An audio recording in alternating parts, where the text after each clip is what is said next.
This is how you add zooms to your clips in DaVinci Resolve. What you want to do is go to Effects right here and then go to Effects again. And then you want to drag one adjustment clip on top of your clip. Make it the size of your clip. And then you want to go to Fusion page. How some of you make zooms is from this inspector panel right here. This is very bad. Don't do it. You want to make sure you have an adjustment clip and then go to Fusion page. From here, we have media in and media out. Just press Ctrl Space and then add transform, this one with XF. And now you want to keyframe the beginning, go to the end of the clip and just basically put any number that you want. And now we have zoom in effect like this. Now to make this better, what you want to do is press spline, come here to your keyframe. And as you see, this is just a straight line. Okay, you can smooth this out. Do not press S, for example, and smooth it like this, because now in the beginning of your clip, nothing really happens. And then we have normal zoom. And at the end, it kind of stops again. We want to have it fast, maybe like this. And at the end, we can drag this down and kind of have it fast again.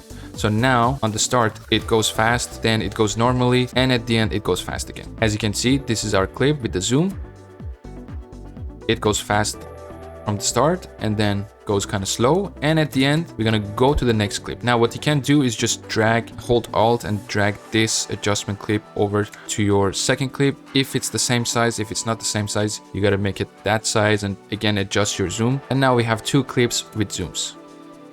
If you want the start to go fast and then continue going fast, then what you want to do is just drag this last keyframe up like this. So it just goes all the way same speed.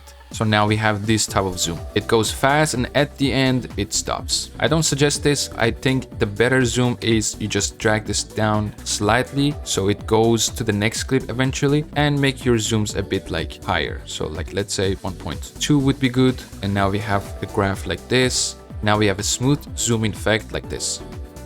If you want to have a zoom out, then just change the keyframes, put this higher and then put this to normal, you know, the last frame. Or from right here, you can just press this one, which is called reverse. And now you have a reverse zoom out effect basically. We're going to hold Alt, drag this over to our clip, and then we have a zoom out effect. Hope you found this video helpful. Make sure to like and subscribe and let me know what more tutorials you want down in the comments.